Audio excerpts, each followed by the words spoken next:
حاضرین مجلس، کل ہم لوگ حضرت ام سلیم رضی اللہ تعالی عنہ کے تعلق سے جان رہے تھے۔ آج ہم ام سلمہ رضی اللہ عنہ کے بارے میں جانیں گے۔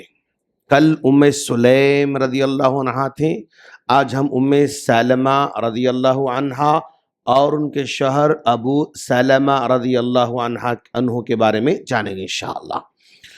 حضرت ام سلمہ رضی اللہ تعالی عنہ، اللہ کے رسول صلی اللہ علیہ وسلم نے جب نبوت کا اعلان کیا تو آپ نے اسلام کے آغاز ہی میں اسلام قبول کیا، اور آپ کے ساتھ آپ کے شوہر ابو سلمہ رضی اللہ تعالی عنہ نے بھی اسلام قبول کیا۔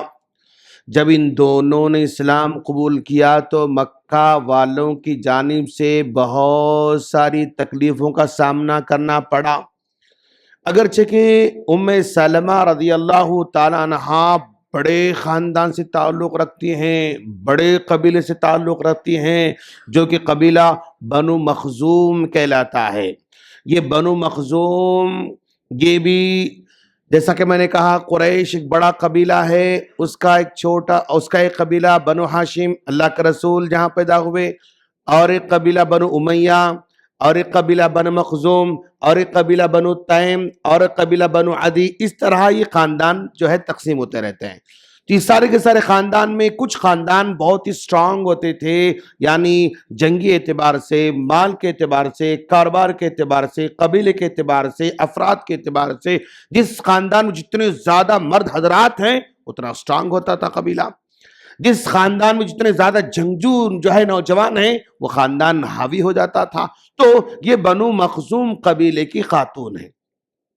بنو مخزوم وہی قبیلہ ہے جس قبیلے سے ابو جہل تھا، جس قبیلے سے خالد بن ولید رضی اللہ عنہ تھے، جس قبیلے سے ولید بن مغیرہ جیسا بڑا سردار تھا۔ اتنا بڑا قبیلہ ہے، لیکن پھر بھی ان کو ظلم کا سامنا کرنا پڑ رہا ہے۔ اور ظلم کو جب بڑھتے ہوئے دیکھا تو اللہ کے رسول صلی اللہ علیہ وسلم نے دونوں میاں بیوی کو حبشہ کی طرف ہجرت کرنے کا اپنے مشورہ دیا۔ دونوں کے دونوں اپنے بچوں کو لے کر حبشہ چلے جاتے ہیں، اور حبشہ میں وہاں پر سکون سے رہ رہے ہیں۔ اس دوران کو پتا چلا، جھوٹی خبر ملی کہ مکہ میں امن قائم ہو چکا ہے، اب ستانا مارنا فلاں فلاں سب کچھ ختم ہو چکا ہے۔ یہ اگرچہ کہ غلط خبر تھی، لیکن اس غلط خبر کو سن کر وہ مکہ واپس لوٹ کر آتے ہیں تو پھر وہی حالات تھے جو پہلے تھے۔ پھر اس کے بعد اللہ کے رسول نے کہا اب یہاں سے مدینے کو ہجرت کر کے جانا ہے۔ جب مدینے کو جانے کی بات آ جاتی ہے، ام سلمہ رضی اللہ تعالیٰ عنہ تیار ہو رہی ہیں، اپنے بچوں کو لے کر ریڈی ہو رہی ہیں، ابو سلمہ رضی اللہ عنہ ریڈی ہو رہے ہیں۔ یہ پورا کا پورا خاندان اب مکے سے مدینے جانے جا رہا ہے۔ جب مدینے کو نکل رہے ہیں تو ام سلمہ رضی اللہ عنہ کا خاندان، جو کہ بنو مخزوم بہت سٹرونگ قبیلہ تھا، انہوں نے آ کر کہا ابو سلمہ تم جانا ہو تو چلے جاؤ مدینے کو، لیکن ہم اپنی لڑکی کو مدینے کو نہیں بھیجیں گے۔ خاندان بیچ میں آ رہا ہے، تم اگر جانا ہو تو تم چاہے مدینے کو چلے جاؤ، ہمیں تم سے کوئی سروکار نہیں، لیکن ہم اپنی لڑکی کو تمہارے ساتھ مدینے جانے نہیں دیں گی۔ ریکویسٹ کیا، فلاں کیا، لیکن لوگوں نے نہیں مانا۔ ابو سلمہ رضی اللہ تعالیٰ عنہ مجبوراً اکیلے جو ہے مدینے کو جا رہے ہیں۔ جب مدینے کو اکیلے نکل پڑے، ام سلمہ رضی اللہ عنہ ہیں اور ان کے ساتھ بچے ہیں، تو اب ابو سلمہ کے خاندان والے آئے، آ کر ام سلمہ سے کہا کہ بھئی تم نے ان کے ساتھ جانے سے انکار کیا، اپنے بچے کو تم وہاں پر ساتھ میں نہیں بھیجے، تو یہ بچے ہمارے خاندان کے ہیں، ہم لڑکے والے ہیں، تو جو بچے تمہارے پاس ہیں نا وہ ہمارے ہیں، لہذا تم بچوں کو دے دو۔ اس طرح جو ہے ابو سلمہ کے خاندان والوں نے بچوں کو روکا، ام سلمہ کے خاندان والوں نے اپنی لڑکی کو روکا۔ تو اس طرح یہ خاندان تتر بتر ہو رہا ہے۔ شوہر مدینے میں، ماں مکے میں قبیلے کے اندر، بچے باپ کے قبیلے کے اندر، اس طرح پورے کے پورے تتر بتر ہو رہے ہیں۔ تو ام سلمہ رضی اللہ تعالیٰ عنہ اتنا غم سہ رہی ہیں کہ وہ ہر دن آتی ہیں جہاں سے اپنے شوہر کو انہوں نے الوداع کہا تھا، وہاں مکہ شہر کے باہر بیٹھ کر روتی ہیں، پھر واپس لوٹ کر جاتی ہیں، پھر کل صبح پھر آ کر بیٹھ کر روتی ہیں اپنے شوہر کی یاد میں، بچوں کی یاد میں۔ تو 1 سال تک سلسلہ جاری رہا، 1 سال تک مسلسل اپنے بچوں کے اور اپنے شوہر کے غم میں خاتون تڑپتی رہیں۔ 1 سال کے بعد ان کے خاندان والوں میں سے کسی کو رحم آیا کہ بھائی جب اتنا تڑپ رہی ہے بیچاری، اتنا رو رہی ہے، ٹھیک ہے اس کو جانے دو، تم کیوں روک رہے ہو اس کو؟ اگر وہ خاموش ہوتی، اگر وہ صبر کر لیتی، اگر وہ جو ہے خاموش بیٹھ جاتی تو ٹھیک سمجھ میں آتا تھا روکنا، لیکن وہ رو رہی ہے اور سنبھلنے کا نام نہیں ہے تو ٹھیک ہے اس کو چھوڑ دو تاکہ چلی جانے دو اس کو۔ جب پرمیشن ملی ان کے خاندان والوں سے، ام سلمہ رضی اللہ تعالیٰ عنہ اب مدینے کو جانا چاہ رہی ہیں، تو اس وقت ام سلمہ کے بچوں کو بلا کر ان کے حوالے کیا گیا، اچھا اب تم مدینے جانا چاہ رہے نا، ٹھیک ہے بچوں تم لے کر چلے جاؤ۔ اب یہ اکیلی مکہ سے مدینہ 450 کلومیٹر 500 کلومیٹر کا فاصلہ طے کرنا ہے، نہ یہ خاندان والے آ کے چھوڑنے تیار ہیں، نہ ان کے خاندان آ کے چھوڑنے تیار ہیں، بلکہ وہ اکیلی جو ہے مکہ سے مدینہ جانے کے تیار ہو جاتی ہے۔ لیکن اللہ تبارک و تعالی اس موقع پر ایک جو ہے ان کے خاندان کے آدمی کے دل میں رحم ڈالا، اور وہ آدمی جو ہے اگرچہ کہ کفر میں تھا، اس نے رحم کھا کر ام سلمہ رضی اللہ عنہا کو اونٹنی پر بٹھا کر نکیل پکڑ کر جو ہے پورا مدینے کو پہنچا کر واپس لوٹ کر آتا ہے۔ تو تکلیف کے ساتھ جب مدینے کو پہنچے اور اپنے شوہر سے ملاقات ہوئی تو پورا خاندان اب خوشی زندگی بسر کر رہا ہے۔ اس دوران جنگ بدر ہو جاتی ہے اور اس دوران جنگ احد ہو جاتی ہے۔ جنگ احد میں ابو سلمہ رضی اللہ تعالیٰ عنہ شوہر زخمی ہو جاتے ہیں، اور وہ زخمی ہونے کی زخم بڑھتے جا رہا ہے، اور جب زخم بڑھ جاتا تو اسی زخم میں وہ انتقال کر جاتے ہیں، اسی زخم میں وہ اللہ کو پیارے ہو جاتے ہیں۔ جب اللہ کو پیارے ہو گئے تو پھر بیوی پھر پریشان کہ بھئی غم، جدائی کا غم تھا، ابھی بھی ملے تھے، پھر دوبارہ جدائی کا غم آ گیا، لیکن انہوں نے اللہ کے رسول صلی اللہ علیہ وسلم کی دعا کو نہیں چھوڑا۔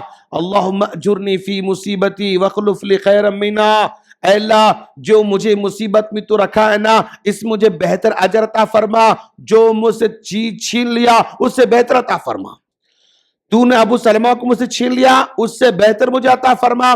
یہ اس دعا کا مفہوم ہے، دعا کا معنی ہے۔ لیکن ام سلمہ کہتی ہیں جب دعا کرتی تھی میرے دل میں شک آتا تھا، دعا میں تو بتایا جا رہا ہے کہ اس سے بہتر عطا فرما، لیکن میرے شوہر سے بڑھ کر اور کون بہتر ہو سکتے ہیں؟ ابو سلمہ سے بڑھ کر میرے لیے کوئی بہتر ہو ہی نہیں سکتے، اتنی زیادہ محبت، اتنا زیادہ مطلب دونوں میں یعنی کنیکشن، اور اتنا دونوں کا دل ملا ہوا ہے، ان سے بہتر ہو ہی نہیں سکتا۔ لیکن دعا کرتی تھیں تو جب عدت کے دن گزر جاتے ہیں تو اللہ کے رسول صلی اللہ علیہ وسلم ام سلمہ رضی اللہ عنہا کو نکاح کا پیغام دیتے ہیں۔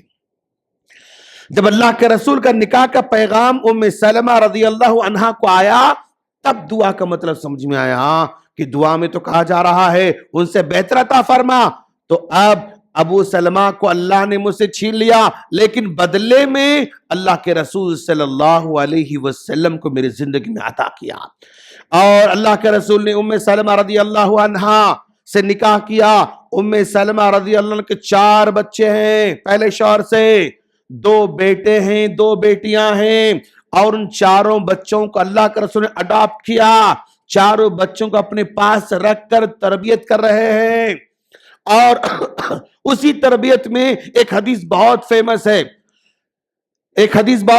ہے، یہ ام سلمہ کے بیٹوں میں سے ایک بیٹا عمر بن ابی سلمہ، یہ چھوٹے ہیں، وہ کہتے ہیں کنت غلاما فی حجر النبی صلی اللہ علیہ وسلم، میں بچپن میں تھا، نبی کے ساتھ بیٹھ بھر کر کھانا کھاتا تھا، نبی کی گود میں بیٹھ کر کھانا کھاتا تھا، لیکن نبی کی گود میں بیٹھ کر کھانا کھاتا تھا، دستر میں کبھی یہاں سے کھاتا، کبھی یہاں سے کھاتا، کبھی یہاں سے کھاتا، تو اللہ کے رسول نے مجھ سے کہا تھا یا غلام، میرے بچے، سم اللہ، تم ہمیشہ بسم اللہ پڑھ کر کھانا، وَكُلْ بِيَمِينِكَ، سیدھے ہاتھ سے کھانا، وَكُلْ مِمَّا يَلِيكَ، اپنے سامنے سے کھانا۔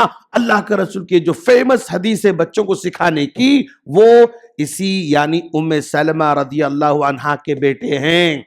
آپ نے ان کو اپنے نکاح میں لیا اور ہنسی خوشی زندگی بسر کر رہے ہیں۔ ام سلمہ رضی اللہ بہت ذہین ماشاءاللہ، اور بہت ہی صبر کرنے والی اور بہت ہی مسائل کو سلجھانے والی خاتون تھی۔ اللہ کے رسول صلی اللہ علیہ وسلم یعنی مدینے کے آخری ایام میں آپ جاہے عمرہ کرنے جا رہے ہیں، صحابہ کرام کو لیا، 1500 صحابہ کرام کو عمرے کو لے کر جا رہے ہیں، اور مکے والوں عمرہ کرنے سے روکا، نہیں اس سال آپ عمرہ کرنے کے پرمیشن نہیں، نیکسٹ ایئر آپ آؤ، نیکسٹ ایئر آپ عمرہ کرنے، اس سال عمرہ کرنے نہیں ہے۔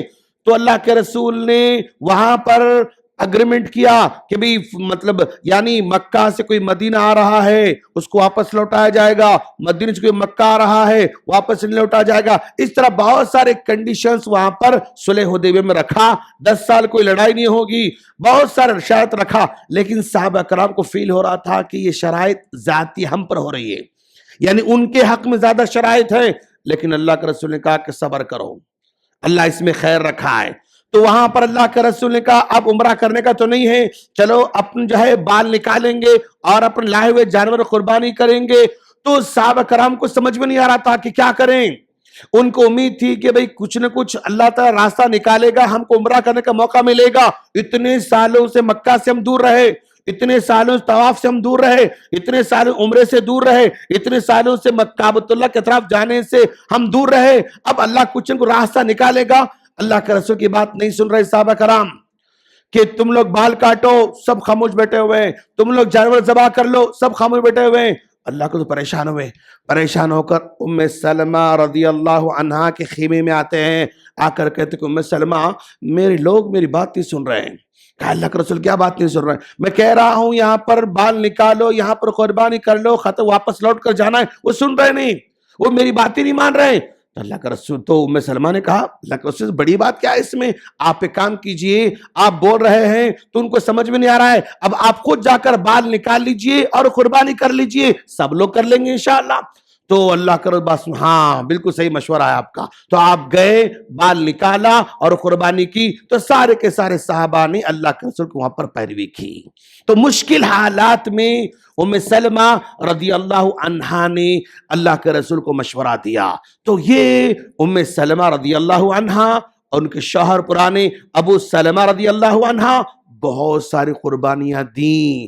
اللہ کے رسول صلی اللہ علیہ وسلم سے ام سلمہ نے لگ بھگ 378 حدیثیں بیان فرمائیں، ہمیشہ دعوتی کام میں آگے آگے، ہمیشہ خیر کے کام میں آگے آگے، ہمیشہ خاندان میں آگے آگے، دوسروں کی مدد کرنے میں آگے آگے، ہر مسئلے میں ام سلمہ رضی اللہ عنہا آگے آگے رہا کرتی تھی، اپنے خاندان کے مسائل کو حل کرنے میں، اپنے شوہر کے مسائل کو حل کرنے میں، اور اپنے گھر کو لے کر چلنے میں، اپنے بچوں کی تربیت کرنے میں ہمیشہ آگے آگے رہتی تھیں۔